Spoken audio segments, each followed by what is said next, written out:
سکردو کی وادی کھرمنگ میں ایک حسین منظر دلوں کو چھو رہا ہے۔ 180 فٹ بلند آبشار آقا علیہ الصلوۃ والسلام کے میلاد کی خوشی میں جھوم رہی ہے۔ درود و سلام کی آوازیں ان فضاؤں میں گونج رہی ہیں اور ہر طرف ایک روحانی سا سکون محسوس ہو رہا ہے۔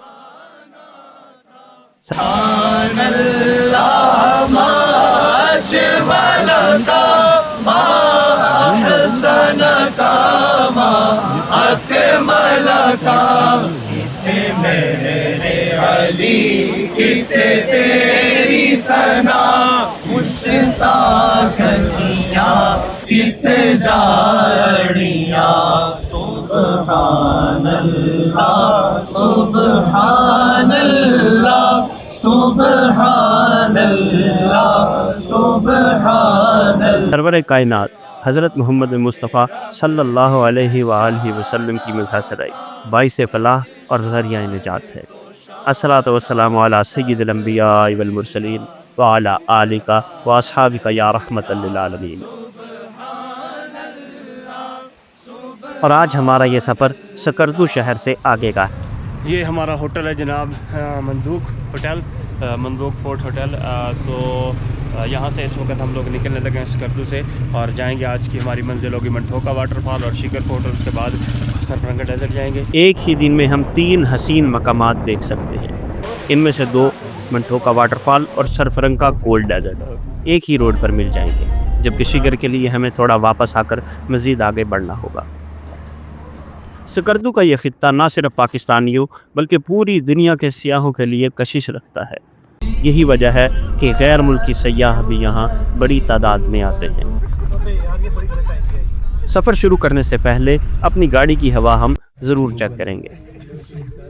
یہاں کی دکانوں پر گارے اور مٹی کی لپائی کی گئی ہے اور شٹر کے بجائے لکڑی کے دروازے لگے ہیں۔ تعمیرات میں پرانی تہذیب و تمدن آج کی جھلکتا ہے، جو اس خطے کی پہچان ہے۔ سکردو سے منٹھوکا کا راستہ 2 گھنٹے پر مشتمل ہے۔ اس کے ایک سائڈ پر دریا اور شروع میں صحرا بھی ہے اور راستے میں آبادیاں بھی آتی ہیں۔ چلیے ساتھ ساتھ سفر کے مناظر بھی دیکھتے ہیں اور سکردو کی تاریخ بھی۔ سکردو کی تاریخ صدیوں پرانی ہے۔ 7ویں صدی عیسوی میں جب تبتی سلطنت وجود میں آئی تو سکردو بھی بدھ تبت کے ثقافت کا اہم حصہ بن گیا۔ 9ویں صدی تک یہاں تبتی تانترک کے صحیفے ملتے رہے اور وسطی ایشیا کے قبیلے کاشکر کے راستے اسی خطے سے جڑتے رہے۔ بعد میں تبتی سلطنت کے زوال کے بعد بلتستان مقپون راج کے زیر اثر آیا، جنہیں ایک مصری نسل سے جوڑا جاتا ہے۔ ہمارے اس حسین سفر کا وقت بھی گزر رہا ہے اور تاریخ بھی وقت گزرتا گیا، اور 16ویں صدی میں پہلی بار سکردو کا تذکرہ تاریخ کی کتابوں میں ملتا ہے۔ مرزا حیدر کی کتاب تاریخ راشدی میں سکردو کا ذکر بطور ایک ضلع موجود ہے۔ یورپ میں بھی سکردو کا نام پہنچا۔ فرانسیسی سیاح نے 17ویں صدی میں اس شہر کو اپنی تحریروں میں بیان کیا، حتیٰ کہ یورپی نقشہ سازوں نے بھی سکردو کو اپنے نقشوں میں شامل کیا۔ لیکن تاریخ اپنی جگہ، آج کا سکردو قدرتی حسن کا شاہکار ہے۔ سلسلہ قراقرم اور ہمالیہ کے بلند و بالا پہاڑوں میں گھرا یہ شہر جھیلوں، وادیوں اور برف پوش پہاڑوں کا ایک جادوئی امتزاج ہے۔ چھنگریلا جھیل، ستپارہ جھیل، کچورا جھیل اور کٹپنا کولڈ ڈیزرٹ ہر ایک اپنی خوبصورتی میں بے مثال ہے، اور پردیوسائی کا میدان دنیا کا بلند ترین قدرتی پارک، جو اپنی جادوئی فضا کے ساتھ ہر آنے والے کو محصور کر دیتا ہے۔ یہی نہیں، سکردو وہ گیٹ ہے جہاں سے دنیا کی دوسری بلند ترین چوٹی کیٹو تک جایا جا سکتا ہے۔ یہی وجہ ہے کہ ہر سال لاکھوں ملکی اور غیر ملکی سیاح سکردو کا رخ کرتے ہیں۔